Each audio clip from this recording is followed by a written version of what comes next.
In a small town tucked away in the heart of the Deep South, life moved at its own pace. The streets were lined with old oak trees, their branches swaying gently in the breeze. It was the kind of place where everyone knew each other, or at least, thought they did.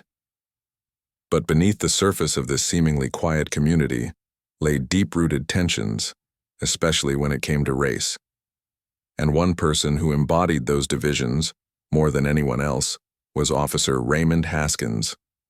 Officer Haskins had been patrolling these roads for over 2 decades. To some, he was just another cop doing his job. To others, though, he was something far worse, a man whose badge gave him permission to act on prejudices he didn't even try to hide. He had a reputation for targeting people of color during routine stops, often escalating minor situations into something much bigger. Some folks whispered about him behind closed doors. Others avoided him altogether. But no matter what people said, Haskins always seemed untouchable, protected by a system that looked the other way. One warm summer evening, as the sun began to dip below the horizon, a young woman named Maya was driving home after finishing her shift at the local diner. Maya wasn't like most people in this town. She dreamed big, bigger than anyone around her could imagine. By day, she worked hard to make ends meet, serving coffee and plates of fried chicken to customers who barely noticed her. By night, she buried herself in textbooks, determined to become a lawyer. Her goal? To fight for justice, to stand up for people who couldn't stand up for themselves. Little did she know, fate was about to put her dreams to the test in ways she never expected. As Maya turned onto Main Street, her car's headlights cutting through the growing darkness, she noticed flashing blue and red lights in her rearview mirror. Her heart sank. She hadn't been speeding, hadn't run any stop signs, and definitely hadn't done anything wrong. Still, she pulled over, gripping the steering wheel tightly as she waited for the officer to approach. When the door opened and Haskins stepped out, Maya felt a chill run down her spine. Something about the way he walked toward her car made her stomach twist. "License and registration," Haskins barked, leaning down to peer through the window. His tone was sharp, accusatory, as if he already assumed she'd done something illegal. Maya fumbled nervously but managed to hand over the documents. As Haskins flipped through them, his eyes narrowed. "What's your name?" he asked, though he clearly already knew the answer. "Maya," she replied softly, trying to stay calm despite the knot forming in her chest. Haskins studied her for a moment before speaking again. "You live around here?" "Yes, sir," Maya answered politely. "Just a few blocks away." For reasons Maya couldn't understand, Haskins lingered beside her car, asking question after question. Why was she out so late? Where had she been working? Did she have any outstanding tickets? Each query felt more invasive than the last, and Maya struggled to keep her composure. Finally, Haskins leaned closer, his gaze locking onto her hair. "Is that natural?" he asked abruptly, gesturing toward her afro. Caught off guard, Maya hesitated. "Yes, it's my natural hair," she explained cautiously. "Is there a problem?" Instead of answering, Haskins straightened up and crossed his arms. "Looks unprofessional," he muttered under his breath. Before Maya could respond, he ordered her to step out of the car. Confused and frightened, she obeyed, unsure of what would happen next. Once outside, Haskins wasted no time. He demanded she place her hands on the hood of the car while he searched her vehicle. Finding nothing incriminating, he grew increasingly agitated. That's when things took a horrifying turn. Without warning, Haskins grabbed a pair of electric clippers from his patrol car. Maya froze, staring at him in disbelief. "What are you doing?" she stammered, her voice trembling. "You want to look professional? Let's fix that." Haskins sneered, shoving her head down and turning on the clippers. Maya screamed, tears streaming down her face as chunks of her hair fell to the ground. The sound of the buzzing blades echoed in the stillness of the night, mixing with her cries of anguish. Passers-by slowed their cars to watch, too stunned or too afraid to intervene. When it was finally over, Maya stood there, humiliated and broken, her scalp exposed and raw. Haskins tossed the clippers back, into his car and muttered something about teaching her a lesson before driving off into the night. Left alone on the side of the road, Maya collapsed to her knees, sobbing uncontrollably. But amidst the pain and shame, a spark ignited within her, a fierce determination to ensure that no one else would ever suffer the way she had. That night changed everything for Maya. It wasn't just about losing her hair or being treated unfairly. It was about power. Haskins had used his authority to strip her of her dignity, but he hadn't taken away her resolve. If anything, he had fueled it. As she sat in her car later that evening, clutching the steering wheel with shaking hands, Maya made a promise to herself. One day she would return, not as a victim, but as someone strong enough to hold men like Haskins accountable. And she would do it not just for herself, but for everyone who had ever felt powerless against the weight of injustice. Little did Maya know that promise would set her on a path filled with challenges, triumphs, and moments that would change her life, and the lives of countless others forever. The days following that fateful night were a blur of emotions for Maya. She felt like she was drowning in anger, humiliation, and pain. But even in her darkest moments, she knew one thing for certain. She couldn't let this define her. This wasn't just about her anymore. It was bigger than that. It was about standing up to the kind of cruelty that thrived in silence. So, with every ounce of strength she had left, Maya began to fight back. Her family became her first line of support. When she finally made it home that night, her mother opened the door and gasped at the sight of her daughter's shaved head and tear-streaked face.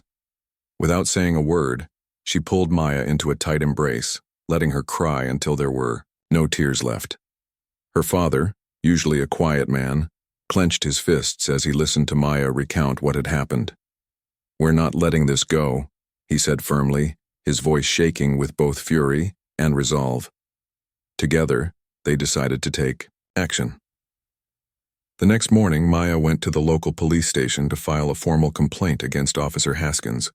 Walking into the building felt surreal. The same walls that housed men like him now loomed over her as she recounted the details of the incident to a desk sergeant who barely looked up from his paperwork. "Are you sure you want to do this?"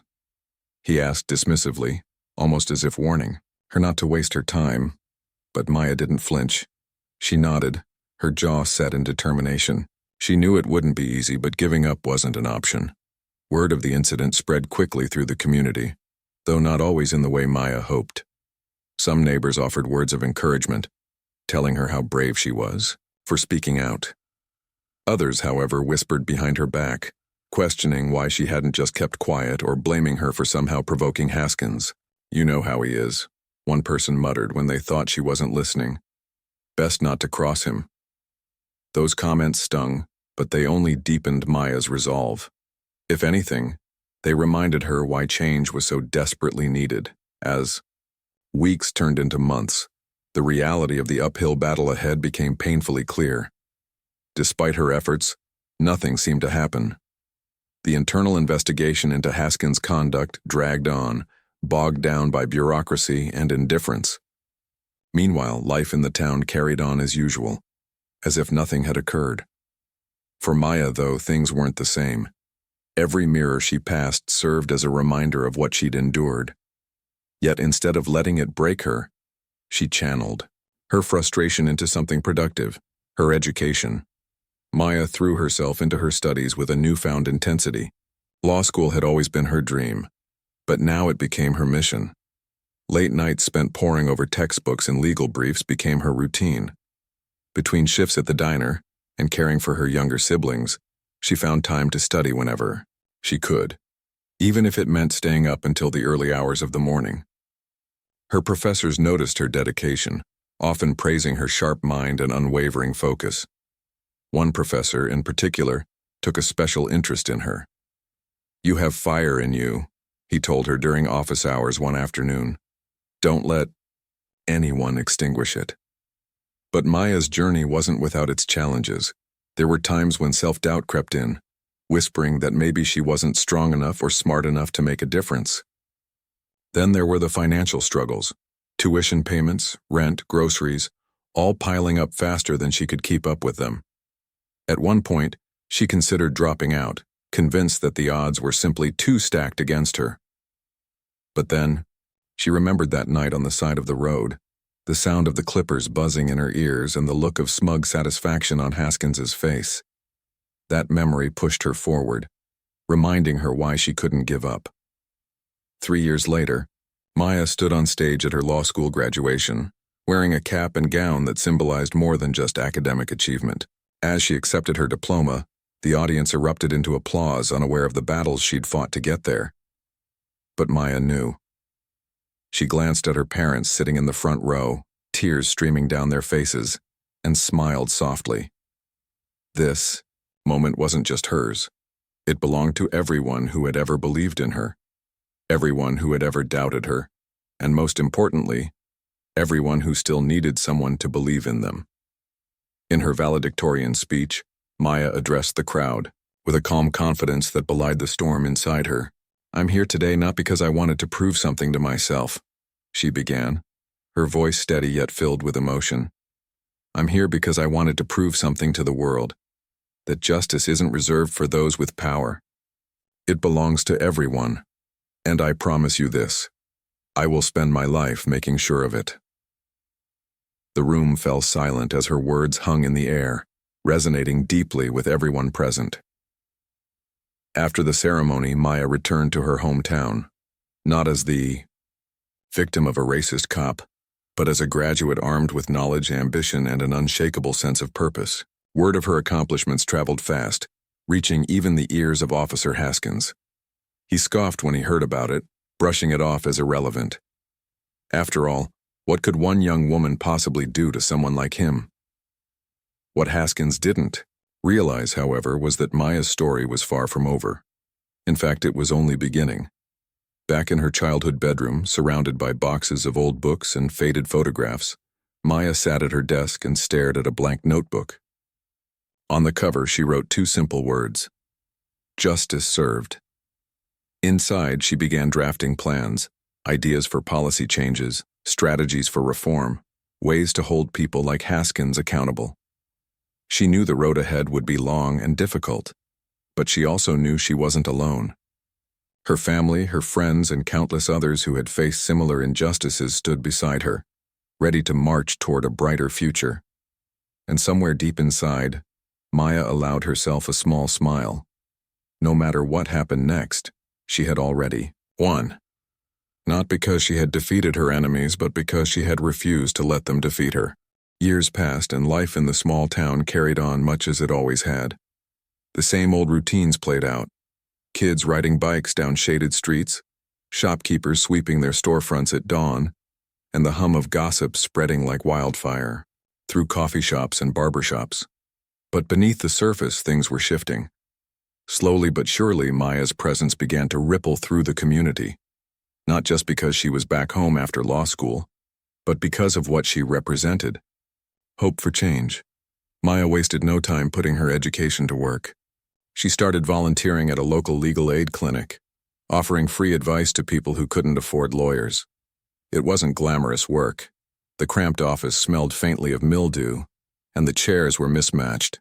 But it gave Maya a front row seat to the struggles so many in her community faced daily. Landlords refusing repairs, employers underpaying workers, police harassment. These weren't just headlines. They were real-life problems affecting real people. And Maya listened intently, taking notes and crafting arguments that would eventually help win cases big and small. As word spread about the young lawyer willing to fight for anyone who walked through the door, more and more people came seeking her help. Some arrived nervous, unsure if they deserved assistance. Others were angry, tired of being pushed around by systems designed to keep them down. No matter who showed up or what story they brought, Maya treated each case with the same level of care and determination. "You deserve justice," she'd tell them firmly, looking them straight in the eye. "And I'm here to make sure you get it." Her reputation grew beyond the clinic walls. Soon, local leaders took notice, impressed by her dedication and sharp legal mind. When a position opened up on the bench, a judge's seat reserved for someone committed to fairness and reform, It didn't take long for Maya's name to come up. At first, she hesitated. Becoming a judge meant stepping into a role where every decision carried weight, where lives hung in the balance with each. Ruling. Could she handle that kind of responsibility? Could she remain impartial while still fighting for what was right? But then she thought about all the time she'd sat across from someone powerless, listening to their pain and frustration. She thought about the countless hours she'd spent poring over case files, searching for loopholes and precedents that could tip the scales in favor of justice. Most of all, she thought about that night on the side of the road, the shame, the anger, the resolve, and realized this was exactly where she was meant to be. If she wanted to create lasting change, she needed to be in a position to shape the system itself. The appointment process was grueling, filled with interviews, background checks, and endless questions about her qualifications. Critics questioned whether someone so young and inexperienced could handle such a demanding role. Others whispered behind closed doors, suggesting her personal history might cloud her judgment. But Maya stayed focused, answering every question, with clarity and conviction. By the time the final decision was announced, no one doubted she'd earned the honor fair and square. When Maya officially donned her judicial robes for the first time, it felt surreal. Standing in front of the courtroom mirror, she adjusted the collar and smoothed out invisible wrinkles, trying to steady her nerves. This was it, the moment she'd been working toward for years. Stepping onto the bench, she scanned the room, meeting the curious eyes of attorneys, clerks, and spectators alike. For a brief second, doubt flickered in her mind. Would they respect her? Would they see her as capable or dismiss her as too green, too idealistic? Then the bailiff called the court to order, and all eyes turned to her. Taking a deep breath, Maya raised her voice, commanding attention with a tone that was both firm and compassionate. "This court is now in session," she declared, feeling the weight of those words settle over her shoulders.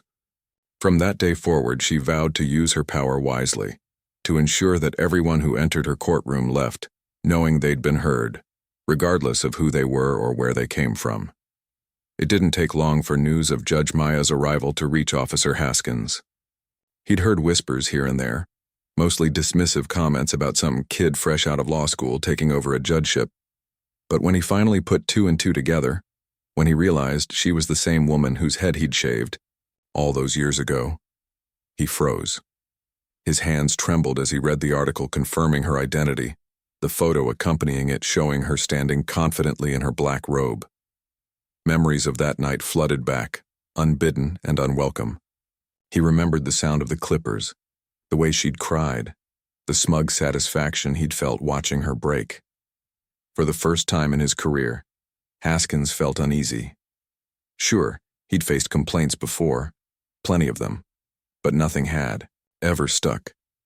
People like him always found a way to wiggle free, protected by colleagues who looked the other way or juries sympathetic to the badge.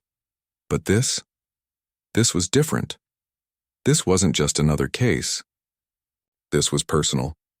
Haskins' unease only deepened when he learned he'd been assigned to testify in court for an ongoing investigation into excessive force allegations against him. Another incident, another victim, one too many for internal affairs to ignore any longer.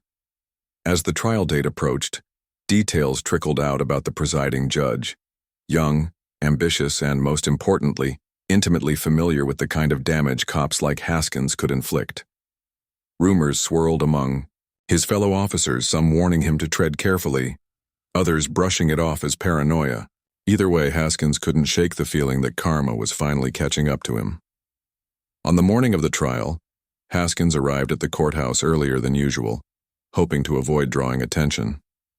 Dressed in his uniform, polished, boots clicking against the tiled floor, he tried to project confidence. Inside, though, his stomach churned. When he stepped into the courtroom and saw her seated behind the bench, his blood ran cold. There she was, Judge Maya, her expression calm yet piercing, her eyes locking onto his like a hawk spotting its prey. For a split second, their gazes met, and Haskins felt exposed, stripped bare of the authority he'd once wielded so recklessly. Taking his seat, Haskins fidgeted nervously, avoiding eye contact as the proceedings began. Every word spoken seemed amplified. Every glance exchanged heavy with meaning. Maya, for her part, remained composed, her demeanor professional and detached. To anyone watching, she appeared completely unaffected by the man sitting mere feet away. But inside, a storm raged. Years of pent-up emotion surged within her, anger, sadness, vindication, all swirling together as she reminded herself why she was there. This wasn't about revenge, it was about accountability. As the trial unfolded, witness after witness recounted stories eerily similar to Maya's own. Accounts of intimidation, abuse of power, blatant disregard for human dignity. It was as if Haskins had left a trail of destruction wherever he went. Each testimony chipped away at his defenses, leaving him increasingly cornered. Yet despite the mounting evidence, Haskins clung to denial, insisting he'd done nothing wrong. "I was just doing my job," he muttered during cross-examination, his voice tinged with desperation. Watching him squirm, Maya felt a mix of emotions. Part of her wanted to scream, to demand answers for everything he'd taken from her and countless others. But another part, the part wearing the robe and wielding the gavel, knew better. Justice wasn't about lashing out, it was about ensuring fairness even for those who didn't deserve it.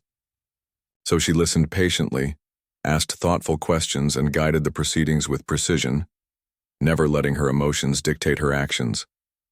By the end of the trial, the atmosphere in the courtroom was electric. Everyone present knew this was a pivotal moment, not just for Haskins, but for the entire town. As Maya prepared to deliver her verdict, she paused, allowing the gravity of the situation to sink in. Then, speaking slowly and deliberately, she addressed the court. "This case isn't just about one individual," she said, her voice steady and strong. "It's about holding ourselves accountable to a higher standard, about recognizing that no one, not even those sworn to protect us, is above the law." When she pronounced Haskins guilty on all charges, the room erupted into murmurs.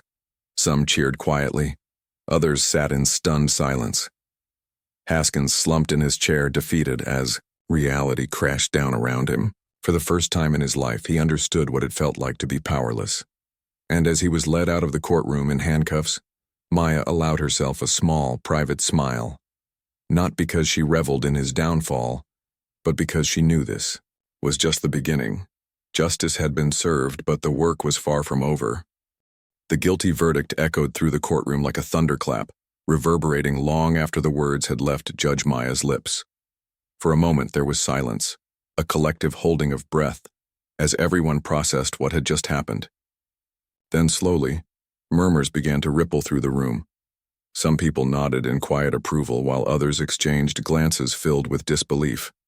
Officer Haskins sat frozen in his chair, his face pale and his hands trembling slightly as the bailiff approached to escort him out. It was over. After years of skirting consequences, he'd finally been held accountable. As Haskins shuffled toward the exit, his eyes briefly met Maya's one last time. There was no anger in her gaze, no satisfaction or malice.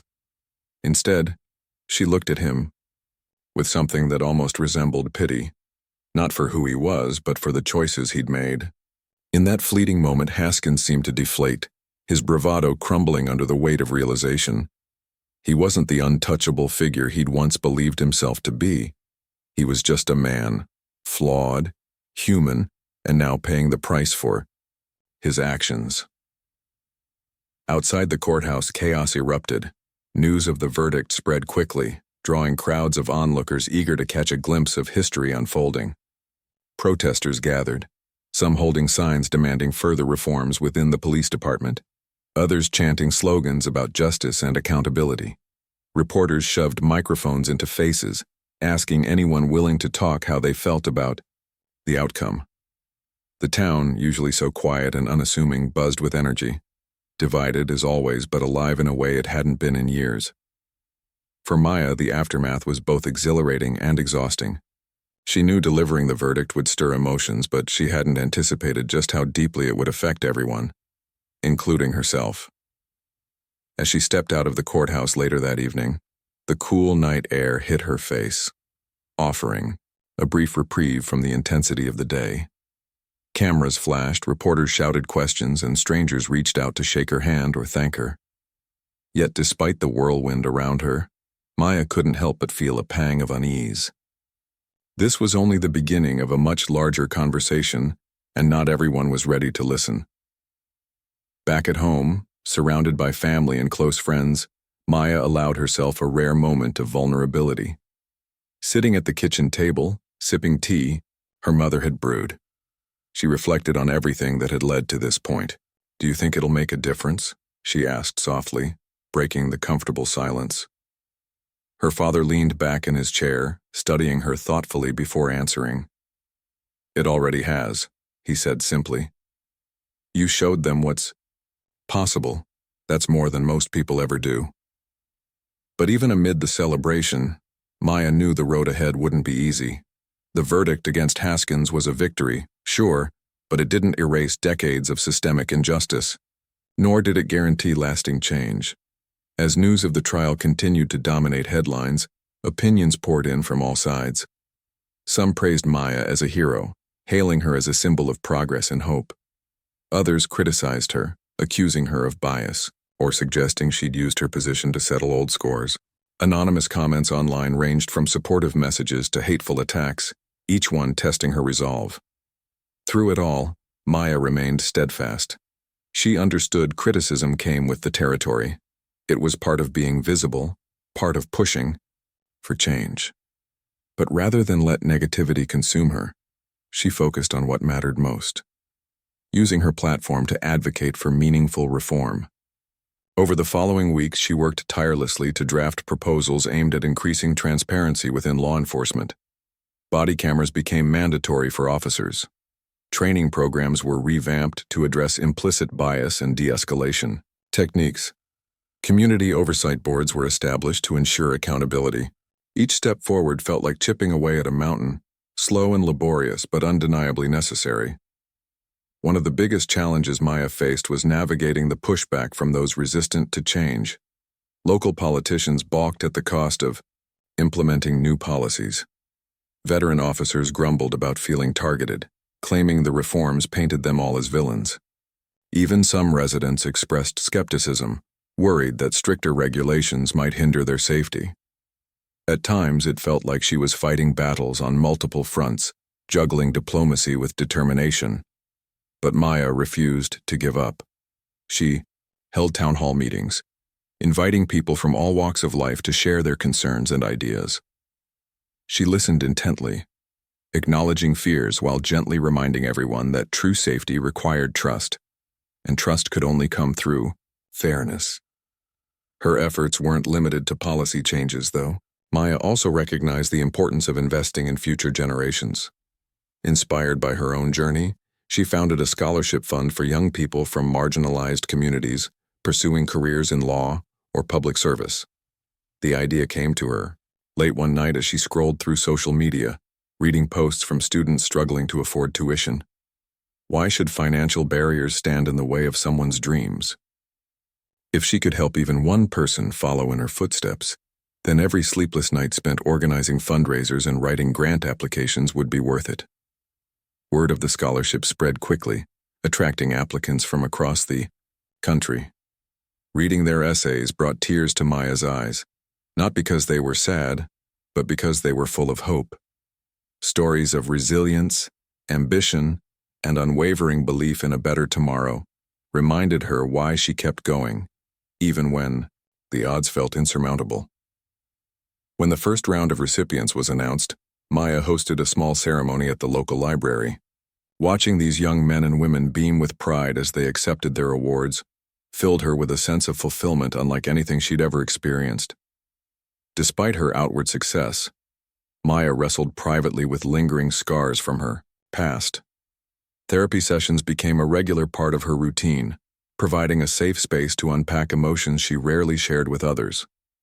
Sometimes, lying awake at night, she replayed that fateful traffic stop in her mind, reliving every painful detail. Other times, she caught glimpses of her reflection and instinctively reached for her hair, startled by its absence. Healing wasn't linear. It came in waves. ebbing and flowing unpredictably. But Maya learned to embrace the process, understanding that growth often stemmed from pain. Her family played a crucial role in keeping her grounded during tough times. They celebrated her victories, comforted her during setbacks, and reminded her constantly that she wasn't alone. On weekends, they gathered around the dining table, sharing laughter and stories over plates of homemade food. These moments of connection anchored Maya, reminding her of the love and support that had carried her through her darkest days. As months turned into years, the impact of Maya's work became undeniable. Crime rates dropped, community relations improved, and trust between citizens and law enforcement began to rebuild. Slowly, yes, but steadily. People started referring to her not just as Judge Maya, but as a catalyst for change. Schools invited her to speak at graduations, nonprofits sought her guidance, and national organizations recognized her contributions with awards. Through it all, Maya stayed humble, deflecting praise onto the countless others working alongside her. "This isn't about me," she'd say with a smile. "It's about us, all of us building something better together." And yet, deep down, Maya knew her story resonated because it was personal. Hers wasn't just a tale of triumph over adversity. It was proof that courage and perseverance could transform pain into purpose.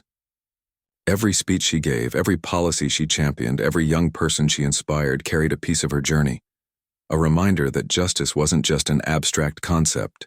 It was real, tangible, and attainable if enough people dared to fight for it.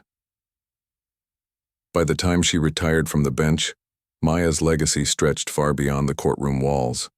Streets bore plaques commemorating her achievements. Textbooks included chapters detailing her groundbreaking reforms. Documentaries chronicled her rise from victimhood to victory, inspiring viewers worldwide. Yet perhaps the greatest testament to her impact lay in the everyday lives of those she touched. The families who no longer feared encounters with law enforcement, the students pursuing careers they once thought impossible, the neighbors coming together to shape a brighter future. Maya often reflected on how far she'd come since that night on the side of the road. Back then, she'd felt powerless, stripped of dignity and agency. Now she stood tall, a living embodiment of resilience and resolve. Though scars remained, they served as reminders, not of defeat, but of survival, of strength, of hope. And, as she gazed out at the world she'd helped reshape, Maya allowed herself a quiet moment of pride. She hadn't done it alone, but she'd done it. Against all odds, she'd turned tragedy into triumph, and in doing so, had sparked a movement that would continue long after she was gone. Years rolled by, and Maya's presence in the town grew into something larger than life. She wasn't just a retired judge anymore. She was a symbol, a beacon of hope for those who had once felt invisible. People often stopped her on the street to share stories about how her work had touched their lives. A single mother thanked her for helping secure child support payments that kept her family afloat. A teenager told her he'd applied for the scholarship fund she'd created, inspired by her speeches at his school. Even strangers passing through the town for the first time recognized her name from news articles or documentaries they'd seen online. But Maya didn't let fame go to her head. If anything, it grounded her even more. She spent her days mentoring young lawyers, offering guidance not just on legal matters but on life itself. Being a lawyer isn't just about knowing the law, she'd say during one-on-one sessions at her modest home office. It's about understanding people, their fears, their struggles, their dreams. Her words carried weight because they came from experience. Every piece of advice she gave was rooted in lessons she'd learned the hard way, making her wisdom feel authentic and relatable. One of her favorite activities was visiting schools. Standing before classrooms full of wide-eyed students, Maya would recount her journey, not shying away from the painful parts, but framing them as stepping stones, rather than stumbling blocks. "I want you to remember this," she'd tell them, pacing slowly across the front of the room. "No matter what happens to you, no matter how unfair life seems, you always have the power to decide what comes next. You can let it break you, or you can let it build you. The kids listened intently, hanging on every word, their faces lighting up with inspiration. Many left her talks determined to pursue careers in law, medicine, education, fields where they could make a difference. Outside of mentoring, Maya dedicated herself to advocacy work.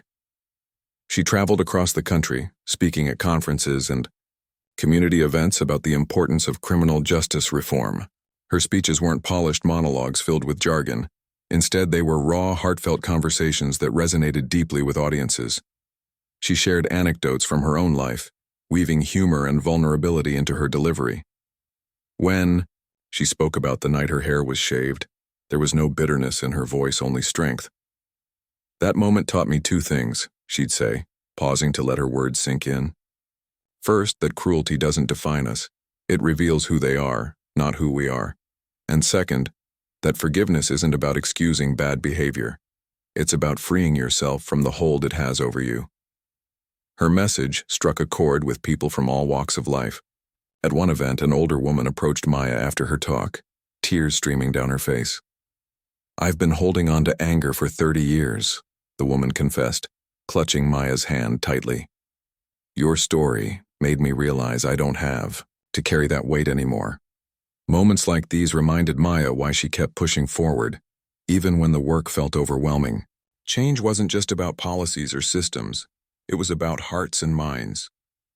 Back home, Maya continued to push for progress within her own community. Though significant strides had been made since Haskins' conviction, challenges remained. Some officers still resisted reforms, grumbling under their breath about political correctness or claiming new rules tied their hands too tightly. Others genuinely wanted to improve, but struggled to adapt to changing expectations. Recognizing this, Maya organized workshops aimed at fostering dialogue between law enforcement and residents. These sessions weren't lectures. They were open forums where everyone had a chance to speak, listen, and learn. At one such workshop, tensions ran high. A group of teenagers vented their frustrations about being profiled and harassed, while a few veteran cops defended their methods, insisting they were simply doing their jobs. Voices rose, tempers flared, and it seemed like the meeting might spiral out of control. But Maya stepped in calmly, reminding everyone why they were there. "We're not here to argue," she said firmly, her tone gentle yet authoritative. "We're here to understand each other. If we walk away without finding common ground, nothing changes." Slowly the room settled, and conversations began to shift. By the end of the session, tentative connections had formed, small steps toward bridging divides that had existed for generations. Maya also worked tirelessly to address systemic issues beyond policing: affordable housing, healthcare access, educational equity.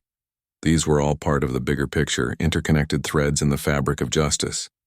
She partnered with local nonprofits to launch initiatives aimed at tackling poverty and inequality. One program provided free legal clinics in low-income neighborhoods, ensuring people had access to resources they desperately needed. Another focused on job training and placement for formerly incarcerated individuals, giving them a second chance at rebuilding their lives. Despite her many accomplishments, Maya never lost sight of the fact that real change required collective effort. She often reminded herself and others that no single person could fix everything alone. "I'm just one piece of the puzzle," she'd say humbly during interviews or panel discussions. "The real heroes are the teachers staying late to help struggling students, the doctors treating patients without insurance, the neighbors organizing food drives. We're all in this together." Still, the scars of her past lingered.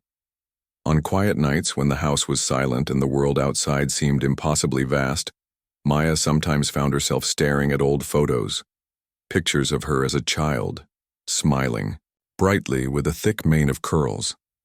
Photos taken during her college graduation, when her confidence was still fragile but growing. And, inevitably, images captured shortly after the incident with Haskins. Her head shaved, her eyes hollow with pain. Looking at those pictures stirred conflicting emotions. Sadness for the version of herself who had endured so much, pride for how far she'd come, and gratitude for the support system that had carried her through. To cope, Maya leaned heavily on therapy and self-care. Weekly sessions with her therapist helped her unpack unresolved feelings. while long walks in nature provided solace and clarity.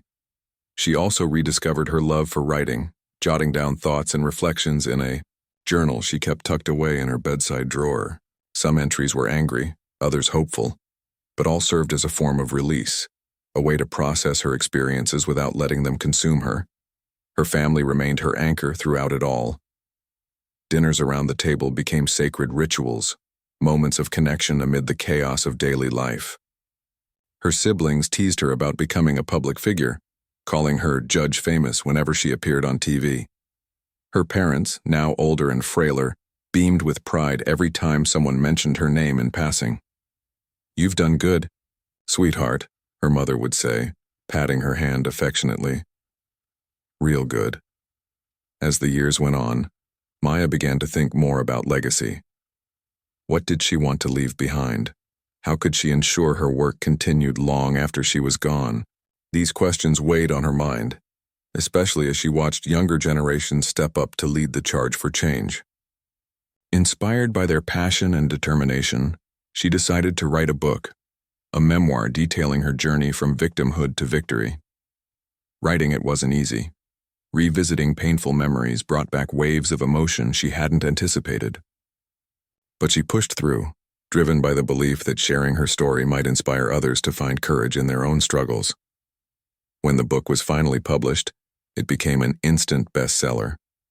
Critics praised its honesty and vulnerability, while readers flooded social media with messages of gratitude. Bookstores hosted signings where lines stretched out the door, fans eager to meet the woman whose resilience had touched their lives. At one event, a young girl shyly handed Maya a drawing she'd made, a picture of a judge wearing a robe, surrounded by smiling faces. "This is you," the girl said softly. "You're my hero." Tears welled in Maya's eyes as she hugged the child tightly, overwhelmed by the realization that her impact extended far beyond what she could see. By the time Maya reached her 60s, the town she'd grown up in barely resembled the place she remembered from her youth. New businesses lined Main Street, vibrant murals adorned building walls, and community events drew diverse crowds united by shared purpose. Conversations about race and justice were no longer whispered behind closed doors but openly discussed in public forums. Progress wasn't perfect, it never was, but it was undeniable, and Maya knew she'd played a role in shaping it. On the anniversary of her appointment as a judge, the town unveiled a memorial dedicated to victims of police violence. Standing tall in the center of the park, the monument featured engraved names alongside Maya's story, a testament to both the darkness humanity was capable of and the light that could emerge from it. As Maya addressed the crowd gathered for the dedication ceremony, her voice trembled with emotion. "Justice isn't about revenge," she said, pausing to collect herself.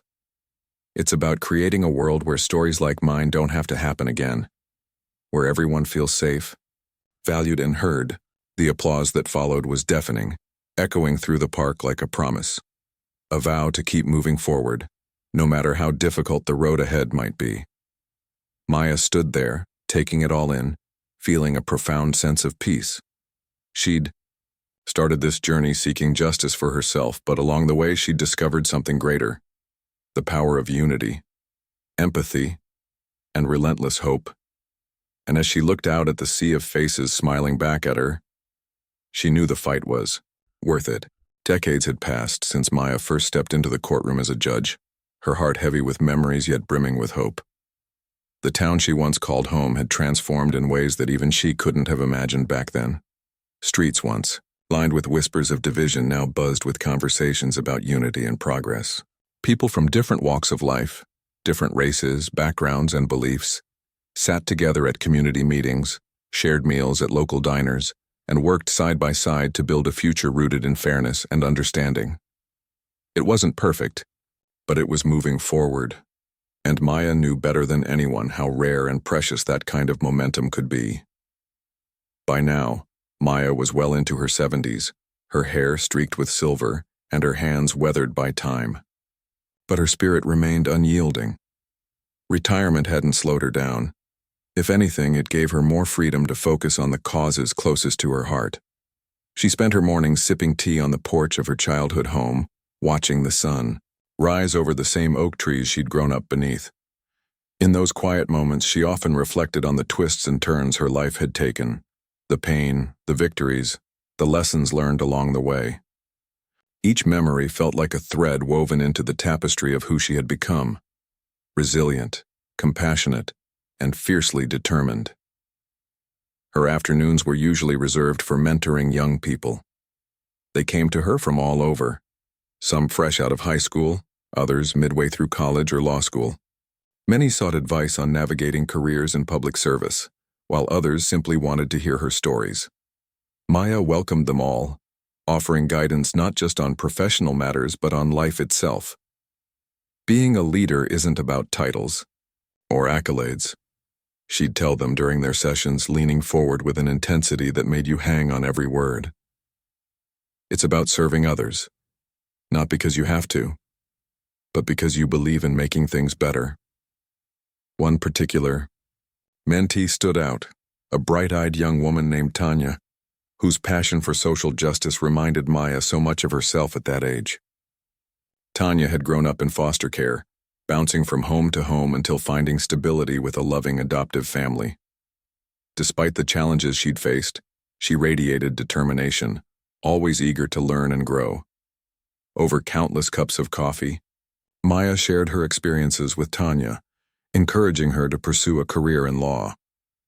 "You've got fire in you," Maya told her one afternoon, echoing words her own professor had spoken years ago. "Use it wisely." Tanya soaked up every bit of wisdom Maya offered, eventually earning a scholarship to a prestigious university, thanks in part to Maya's encouragement. When Tanya graduated at the top of her class, she invited Maya to deliver the commencement speech. Standing before a sea of graduates and their families, Maya felt a lump rise in her throat. "This moment belongs to all of you," she began, her voice steady despite the emotions swirling inside her. "But remember this. Success isn't measured by awards or recognition. It's measured by the lives you touch and the change you create. So go out there and leave the world better than you found it." The crowd erupted into applause, but Maya's eyes stayed fixed on Tanya, who sat beaming in the front row. For a brief second, Maya allowed herself to imagine what the future might hold, not just for Tanya, but for all the young people she'd inspired over the years. Change didn't happen overnight, but with each new generation, the seeds of progress took deeper root. And knowing she'd played a role in planting some of those seeds filled her with a profound sense of fulfillment. As the years rolled on, Maya continued to advocate for reforms, though her methods evolved with age. Instead of attending rallies or organizing protests, she focused on quieter forms of activism, writing op-eds, hosting roundtable discussions, and supporting grassroots organizations led by younger activists. Her book, which had long been a staple in classrooms and libraries, was updated with new chapters reflecting the ongoing struggle for equality. Through it all, Maya emphasized the importance of listening to marginalized voices, to critics, even to opponents. "Understanding doesn't mean agreeing," she'd say during interviews. "It means seeing the humanity in everyone, even when it's hard." Her advocacy extended beyond policy changes to include efforts aimed at healing old wounds. She collaborated with artists to create murals celebrating diversity, partnered with schools to develop anti-bias curriculums, and spearheaded initiatives promoting restorative justice. One project involved bringing together former victims of police brutality and retired officers for facilitated dialogues. These sessions weren't easy. Emotions ran high, and breakthroughs were rare. But even small moments of connection mattered. Seeing two people shake hands after decades of animosity reminded Maya that reconciliation, however fragile, was possible. Despite her tireless work, Maya never forgot to take care of herself. She gardened, read voraciously, and spent weekends visiting museums and art galleries. On special occasions, her family gathered around her, laughter filling the air as they reminisced about old times. Her siblings teased her about becoming a local celebrity, while her nieces and nephews marveled at the documentaries and articles chronicling her life. Even her parents, frail but still sharp-witted, joined in, proudly recounting tales of her childhood to anyone who would listen.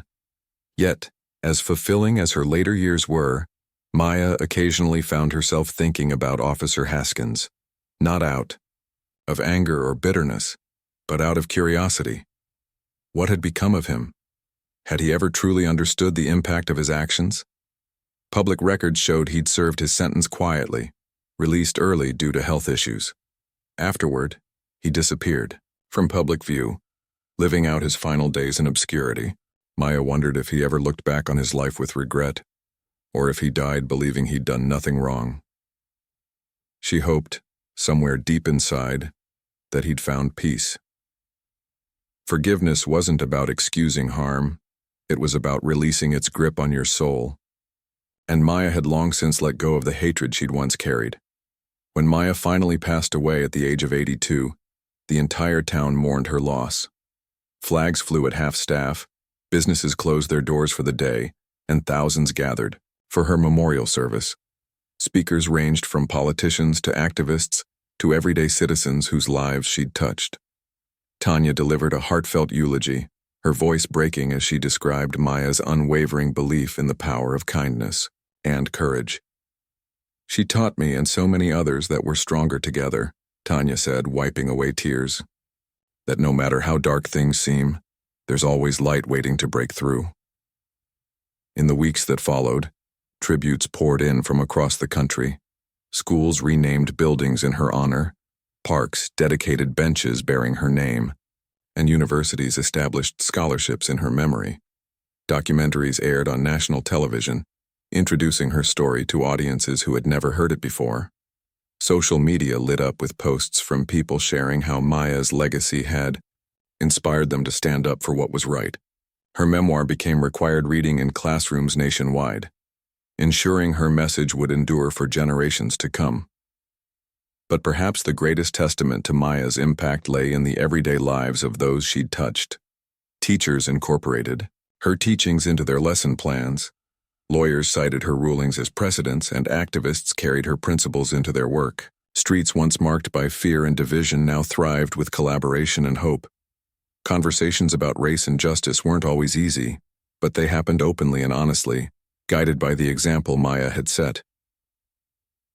Years later, standing in front of the memorial dedicated to victims of police violence, Tanya placed a single flower at its base. Engraved on the monument was Maya's story, a reminder of both the darkness humanity was capable of and the light that could emerge from it. As Tanya gazed at the inscription, she whispered softly, "Thank you." Then turning to face the bustling park behind her, she smiled. The fight wasn't over, but neither was the hope.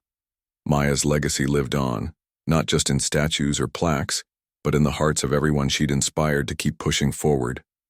And somewhere, amidst the rustling leaves and chirping birds, Maya's voice seemed to echo gently on the breeze. Justice isn't just about punishment, it's about creating a world where such stories don't have to happen again.